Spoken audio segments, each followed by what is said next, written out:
Hi there, welcome to Social Media Help Desk. I'm Katie Wagner, and this is the time every week when we get together to talk about what's new in social media, what's changed on the channels, and all the tips and tricks we're using to help our clients market online. We're here from KWSM Atlanta today, and I'm here with our managing editor, Rick, and a content editor. Some changes that have come to Facebook that may help all of you with a business manager have an easier time of managing your page, especially if, like us, you have a lot of different pages in your business manager. Maybe your business has different locations and they all have different pages.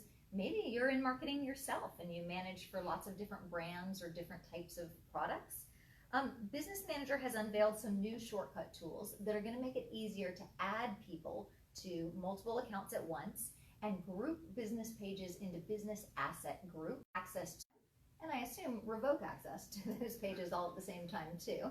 So that makes it easier. Let's say you're an employer and you let all of your employees manage your business page. You can also remove them if there's a reason to do that down the road. So, you know, I think Facebook is always making Business Manager easier, or trying to, because so many people now are using Facebook for their business.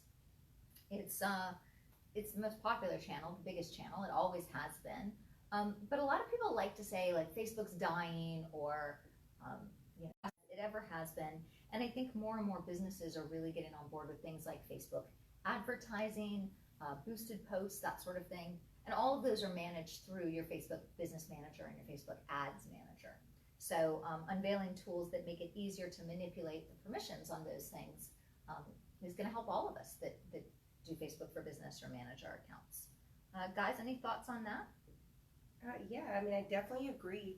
A lot of people are always saying, you know, Facebook is dying, but it is not dying. It's very much, you know, relevant and may see that we really need to streamline that process. So I'm excited about that. Yeah, absolutely. New tools coming all the time. Another channel that's unveiling a lot of new tools right now is LinkedIn. And LinkedIn, we just taught our LinkedIn boot camp last Friday, and I told everybody that LinkedIn is actually my favorite channel. Don't tell. But LinkedIn is becoming a lot more user-friendly. And one of the things they're changing now is a lot of the settings around advertising on LinkedIn. We love objectives: awareness, consideration, and conversions. And I like this, you guys, because this is mirroring really what they're doing on Facebook, where you can run ads for engagement or conversions or web traffic, right? There's different types of ads you pick based on what your objective is. Well, LinkedIn's now mirroring that. So awareness, same as on Facebook, that would be showing the ads to as many people as possible, getting it out to the widest audience as possible. Conversions, pretty self-explanatory. That's if you want somebody to fill out something once they click on your ad. And then consideration has me thrown for a loop a little bit. This is really new, and so we haven't used consideration ads yet. And I'm guessing that's like the difference between reach and engagement ads on Facebook. So reach, which would be awareness in LinkedIn's case, is to get it seen by as many people as possible. And engagement is to get as many people as possible to engage with the ad, click on it, hit like, you know, touch it in some way. I'm thinking that's what consideration is on LinkedIn too. But if you guys have ideas, way to differentiate between those types of ads, because that's going to make advertising in general a lot more effective. One of the things that we've always liked about LinkedIn ads is that they do really specific targeting, especially when it comes to B2B. The targeting choices are exactly as you would want them to be to reach a B2B audience. And they've broken that down into 5 categories now. So you can target people by company, demographics, education, job experience, and interests. And so it is a more professional audience. So you might want to target people who have worked at a specific company or a specific industry, people who are in a certain age range or geography. All of that is possible on LinkedIn. Whereas Facebook is a lot more interest-based, LinkedIn is a lot more job history-based or job requirement-based. Does that make sense? Like job titles, types of industries, that sort of thing. As you would expect it to be, because it's the most professional social media channel. So I really like these changes. There's one more that I think is cool, and that's the matched audiences update. And matched audiences, I like companies companies or these types of industries, they'll pull data to help you target other types of people who might fit into that category. So similar to Facebook taking your audience and building a lookalike audience of people that might match those criteria. So, you know, we always like to see that social media steals a lot from each other, right? It starts on Snapchat and then Instagram's doing it, and then Facebook's doing it, now LinkedIn's doing it. Things kind of get a little fluid, but I think that's actually good news for us, because once you learn how to use one of them, you can figure out the rest, right? And if you need help learning how to use any of them, call us anytime. Write us comments about LinkedIn advertising. Yeah, I mean, it's kind of, again, to your point, a lot of them are somewhat similar, so I know they happen really fast. And some of them, they see what we've been using and what we've been doing and what we said would be better, and then they kind of incorporate into their updates. So I am interested to see what consideration is for LinkedIn, but it's something I'm wanting to dive into, so I'm excited about that. Yeah, actually, why don't we promise you an update next week at this time? It's going to be in California next week at our California with our colleagues in California. I'm sure they'll tell you all about LinkedIn consideration ads. But I think you're right. They do a good job of listening to their audience and seeing how we're using the channels and making it more user-friendly.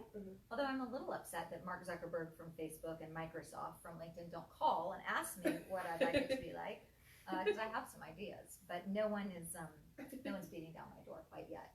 Rick, any thoughts about LinkedIn making ads a little easier or a little more intuitive for us? Well, I think it's a very smart move because, as you said before, Facebook and LinkedIn aren't necessarily direct competitors. They're both going for different, you've got interest-based on Facebook, you've got much more professional on LinkedIn, and a lot of times anyone that's using one is typically using them both.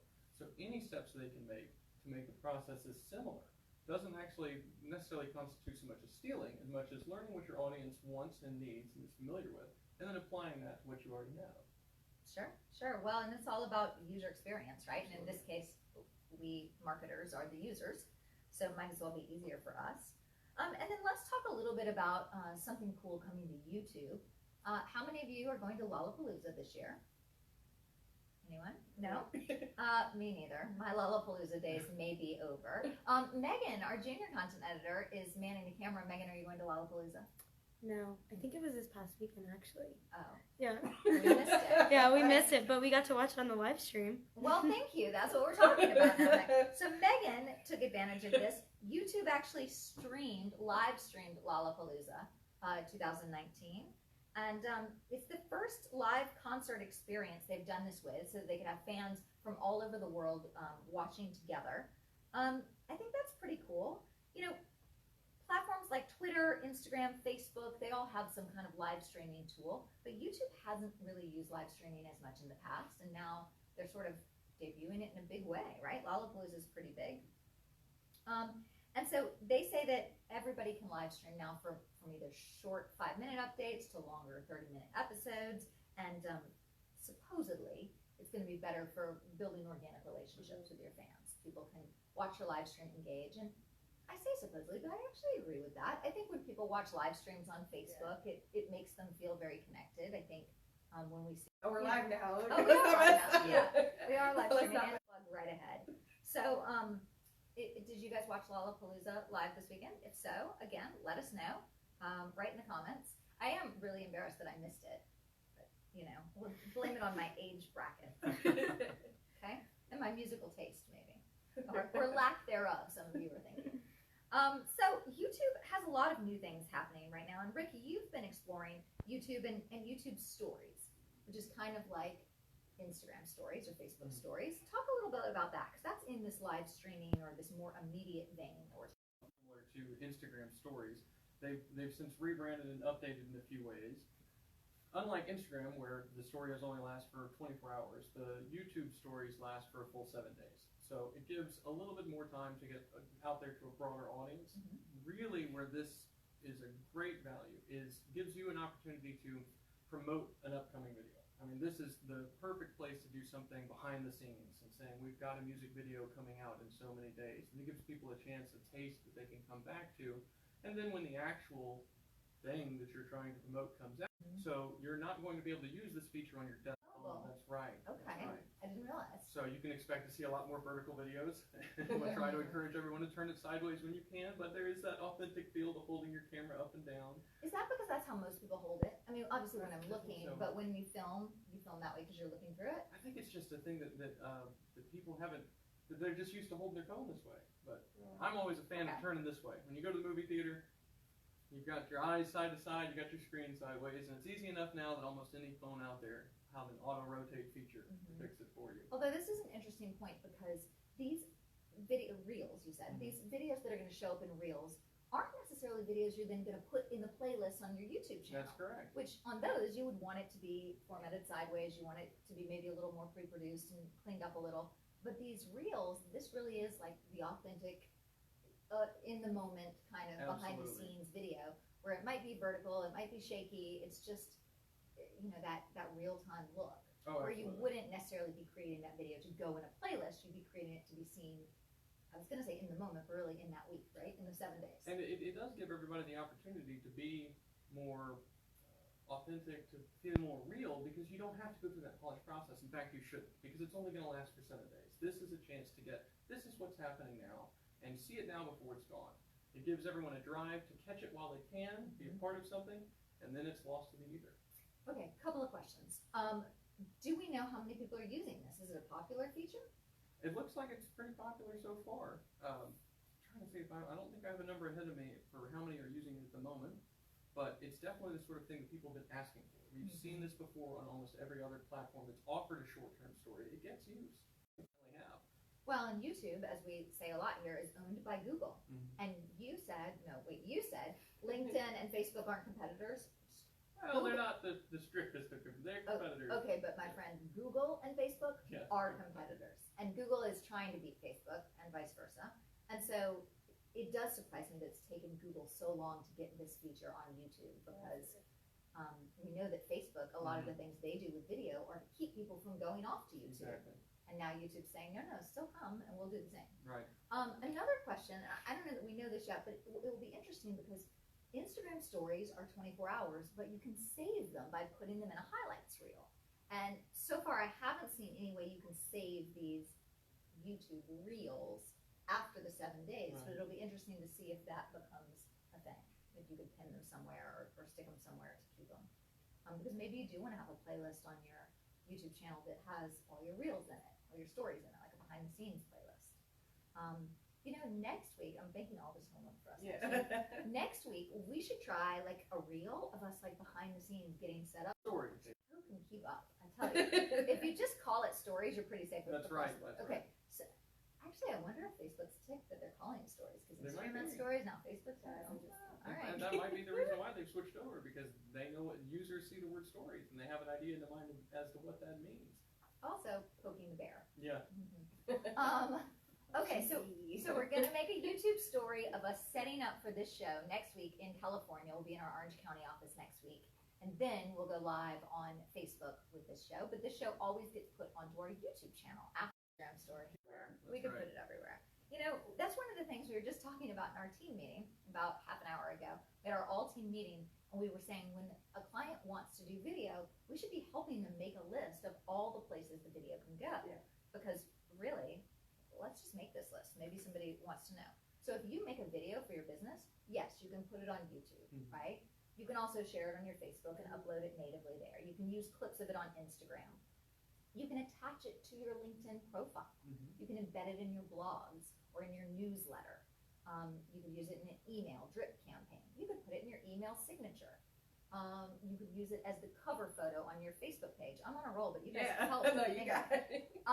There are all these places that a video can be used, and I think people forget that. I think when we're creating video, either live or pre-produced, we think, well, we did it, we put it on Instagram, or this show, we did a live on Facebook, but then you forget that you can use this so many other places. This particular show, it's on our Facebook, of course, but we embed it in our newsletter, we put it on our YouTube channel. We also, spoiler alert, turn it into a podcast on iTunes. There's no video on iTunes, but you can still hear us talking. And so there are a lot of things you can do with it after the fact. We cut it up into clips sometimes and just play the answers to certain questions. Those are the types of things we do for our clients too, but I think the reason we're talking about this at team meeting is that people need to understand that making content for digital has so many uses. It's not a invest in it one time and then it's gone kind of thing. You really can get a bigger bang for your buck as you use it across all the platforms and all the channels. So that's my soapbox for the day. Is that because they're on feedback you get. That's a great, Crowdsourcing. yeah, absolutely. And then you can apply that. You can always do the video again, make some slight changes as necessary. It's almost like you have your own private group, a focus group for whatever it is the project you're working on. This is a great place to test your ideas. Absolutely, absolutely. Yeah, and I like that it doesn't have to be too polished. It really can be grittier and real and, you know. And you're not going to lose an audience for that because they have an idea as to what they're getting into to begin with. Well, it depends on whether your stories are interesting, but yeah. No, Rick. So he'll join us later. He's napping currently. All right, so good. Instagram story, or sorry, YouTube stories. We're going to talk more about that next week. You know, I almost hate to cover this topic that we're going to talk about next, Erica, because as a digital agency, we think everybody should be connected all the time, right? Our job is to market our clients online, on social media, and so the more of you that use social media all the time, also really constantly plugged in, right?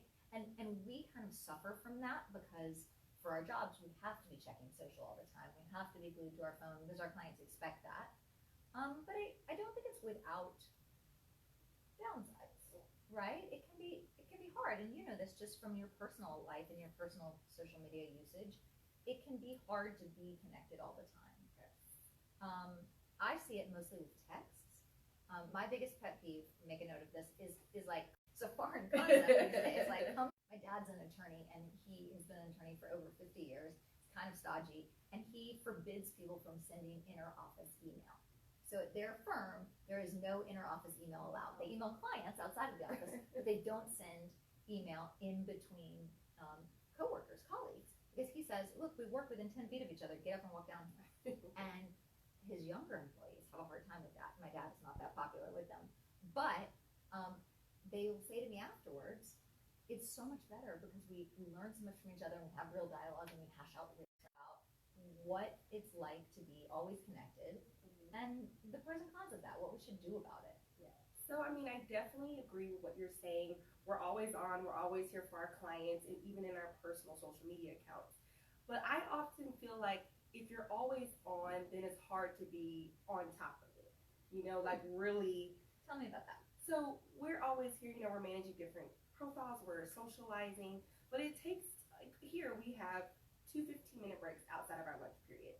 And I realized that I was able to come back more refreshed and more on top. When you take your break. Yeah, when I take my breaks Yeah. and realize like, oh, I don't need to always be on my phone. I can take a step back. And then once we have a water challenge here, as you know, I'm losing. I'm losing. But it's Wait, which team are you on? Because I'm winning. I'm on the winning team. I know I'm my losing. team? I'm always winning. Yeah, but now I have to be on the team that's winning less. Yeah, I was like, we're losing. I'm not gonna say I'm a loser. Not gonna gloat. Not gonna gloat. Effective. So I said the pros of it is just that being more refreshed and kind of getting more insight. Even here we have, you know, hours where we take time to ourselves to learn about a different skill, what we're just talking about in our team meeting, and reflect, and you'll be surprised how much you retain that information and learn new things about yourself. So yeah, I know it's crazy to talk about taking breaks, but I think taking at least, you know, 2 to 4 breaks a day without being connected, I think it really does help, like I said, being more on top of your game.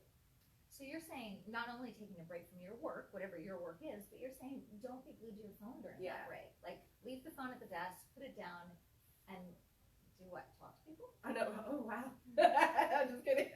Yeah, you can talk to people. I one time did some stretching, actually, because my body was hurting because I'm getting older. But sorry, my body was hurting, but I was like, oh, I could do this, you know. So just kind of standing up, stretching, doing some yoga poses. I mean, nobody was around, but that's what I did. That's okay. I'm an introvert, but I play an extrovert during the day, right? My job is very extroverted. So for me, it's just being quiet or being alone, right? I like that. That can be helpful. Recharging time. Mhm. Oh yes. I think it's important. Mm-hmm. Stephen, my husband, and I had, okay, so we're not so good at it anymore, but we had at one point this thing that we called digital Sabbath, right? Where like one day a week, it wasn't actually on the Sabbath, which is Sunday, I guess. Ours was Saturday, but we tried not to look at our phones or have any social thing. Tried to not look at our phones so that we could just like be together or be with our friends or our dogs, whatever we were doing. And it was amazing how good it was. Because I sometimes find that when I'm on my phone too much or I'm looking at it's everything, email, social media, messages, it makes me stressed. Like I expect there to be more stuff, and so like I'm refreshing it all the time. I'm waiting, I'm trying to stay on top of it. Yeah. I'm scrolling through the Instagram feed going, have I seen these posts or not? I want to see everything. Yeah. And just taking that off the table for yourself is helpful. 1% for like who has a charger.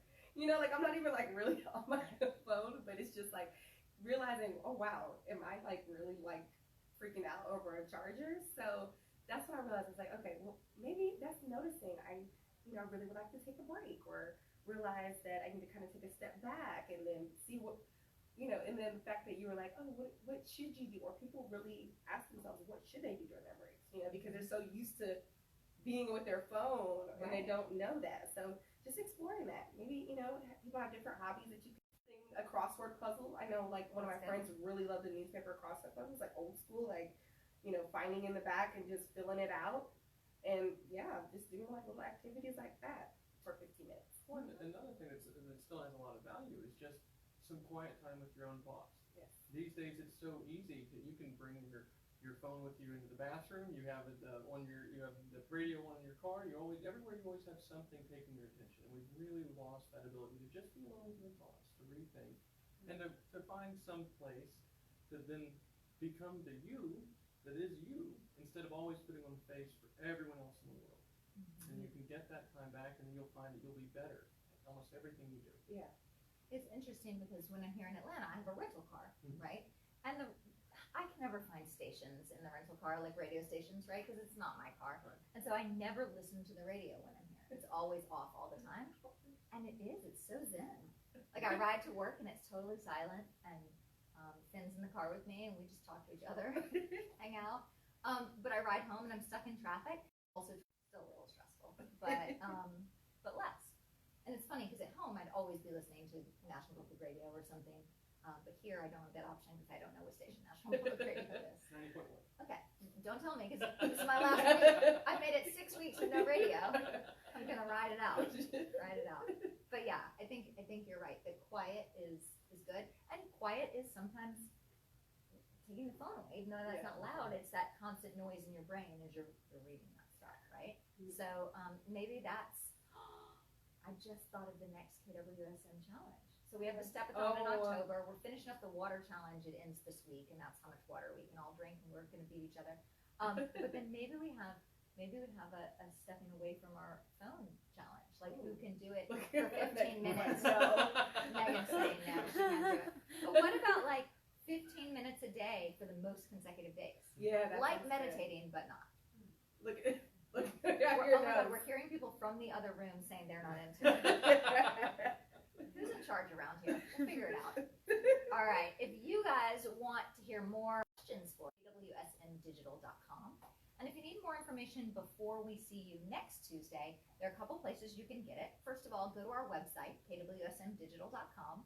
We have a blog there, and we blog 8 times a week, so lots of new information coming out all the time. We also go to our YouTube channel. That's KWSM Team. We have past episodes of this show. I guess starting next week, we'll have our Instagram story or our YouTube stories up there. We also have tip of the day videos and a lot of other helpful information there.